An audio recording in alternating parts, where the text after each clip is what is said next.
Tình sao mà thanh thản, tình yêu là sỏi đá, tình yêu như lụa vàng. In the beginning of my mission, sometimes I rented the hotel with the presidential suite. I always complained.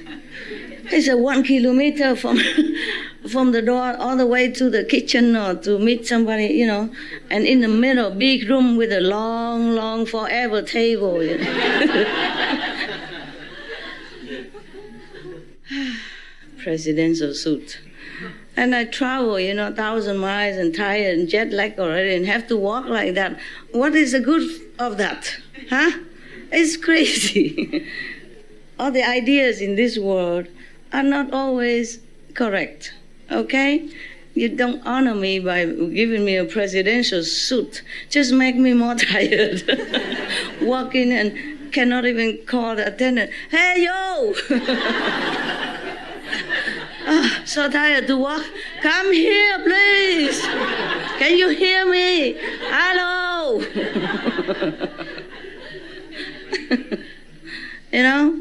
So next time, if you give me presidential suit, please provide this walkie-talkie. One for me and whoever attendant, I have to give one, okay? I'm not walking all the way to ask him, please tell me where is my shoes? Where is my toothbrush? Understand? Yeah. That's why the last lecture tour, I don't let anybody go near me. I take my own suitcase. I did everything. I even drive that manual car, which I never touched in my life, and almost kill myself on the road. Lucky it's a small country, even though a highway, but it's not like American highway or European fast lane. And before, when I come to Taiwan, whenever I come back home, I just say to someone, okay, come and get me by car. And then everybody knows. And then the whole airport was streaming, filled with Taiwanese disciples, hurrah, hurrah. And even days to carry, And then all the airport personnel has to make a room for us. And oh, my God. So later, when I come home, I go quietly alone. I don't even dare ask a car to come. Not a contact person, not a non-contact person. Oh, not black, not white, nada. I can't trust anybody. I went all myself. By taxi, quiet. I told you already. So when the last gathering over there, I came in with taxi, and they stopped me, Cannot come here. ID card, please. Taxi cannot go in, just have to park far away and walk in. I said, can I come in, please? I don't have ID card. And then I suddenly hear the voice and I look, oh, Master! Sorry. Master is here, everybody. Yes. Yeah, I was very famous in the airport. So even whenever I come in and out, the immigration officer always asks me, nobody came to greet you? Or nobody come to send you off? I said, no, today no. She asked in a different way that I did not understand. I said, whoa. She said, 别人送你吗? Yeah. Normally they would say, 没有人送你啊? She said, 别人送你. I did not understand much Chinese, So I said, well, what did you say? I couldn't understand. Even though, and then the second time she said, I understood, but I couldn't understand why the officer would ask me about. And then I realized I'm too famous in the airport. So how come nobody saw you off today? And then nobody came to get you? So then finally I said, no, not today. Yeah, okay. I know you love me, but my happiness don't lay in big house or big room, okay? Or a lot of servants or a lot of attendants. It's not like that. No. I prefer to be alone so I can have more quietness and time to think and to organize many things and to take care of many things, okay? Where is Anand gone? I just saw him there. I told you, right?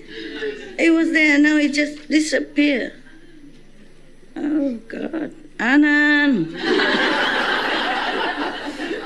Come. Great Bhikshu, come. So many nuns nowadays, the Buddhist nuns, also worship Anand, as their patron saint. Yeah, because of him. Otherwise, the Buddha refused outright. Don't let any woman in the Sangha. Nowadays, got him. I put like that so he won't run away again. Nowadays, even many temples in India, they don't let women inside the gate. If you come, you don't know it's a man temple, you come maybe, by the way, ask for some water. It happened to me. I was walking, I have nowhere else to go, so I knock and want some water, but no coming. The monk said that. Big monk come out with matted hair, and burn, no coming, no. I said, just want some water, no. Very strict, yes. We women are so scary. And that time I wear only a white punjab, and no makeup, nothing. If he see me now, he would say, get the dogs. Shoo her out quick. Worse. Yeah. Yeah, it happened, if the man, woman too near, it could happen. Yeah. Just by chance or by sheer this energy mixing or chemical reaction. Okay, this about Anand. Oh no. Yeah, it's about Anand, but then also, first I have heard, we should really thank the past masters, monks and nuns and scholars who have taken time to record the Buddha's teaching after the master Nirvana, and also for the past and present persons, lay or monks or nuns who have really dedicated themselves, sacrificed their time and precious health or under any difficult situation to translate this so that I can read it to you. We have to thank them. And may they be blessed forever by all the Buddhas, past, present, and future. May their merit be immense. May they be liberated forever. Thank you.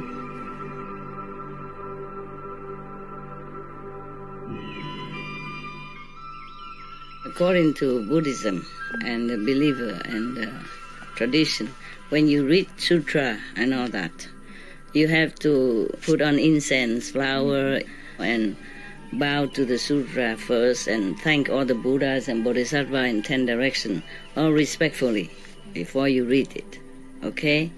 And then you cover the sutra also with silk or beautiful cloth, and I just make it more popular. Yeah, more easy, simple. And I apologize to all the Buddha. I say if I done something wrong, according to the tradition, my heart is full of respect. It's just that I cannot always do that. So please, all the sin, whatever I've done wrong, is all on me. At least other people, they hear the names of the Buddha, according to the sutta, they will get benefit. Yes.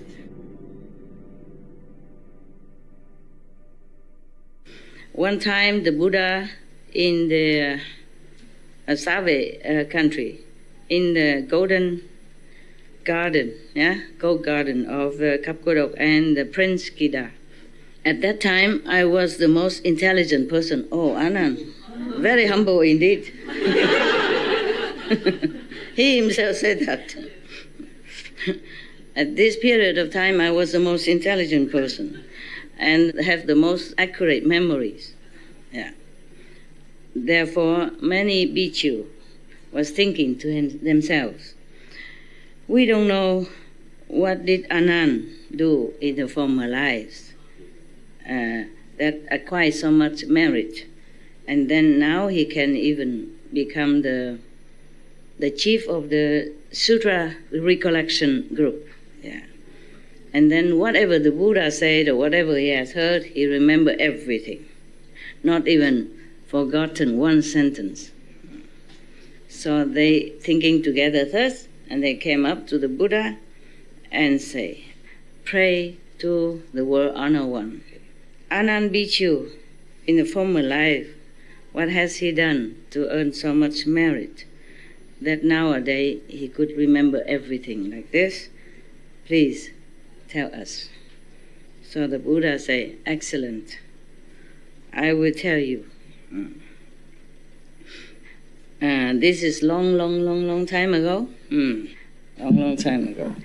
There was a bhikkhu who has adopted Sami. You know Sami in Sanskrit also? Okay. Meaning novice, you know, or novice monk, a young boy who came in and learning to be a monk.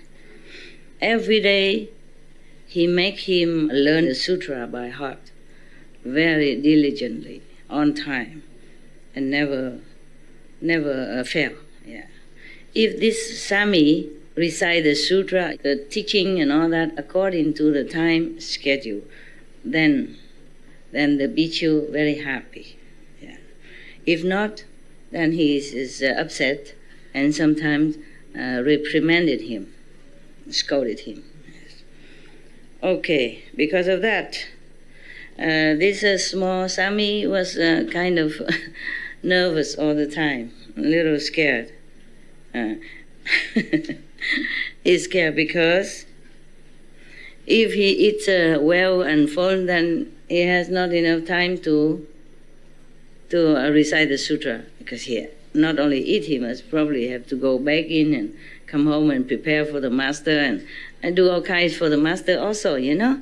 And then he saves some time for him to eat. If he eat well and good, then he has not enough time to do the schedule of reciting the sutra.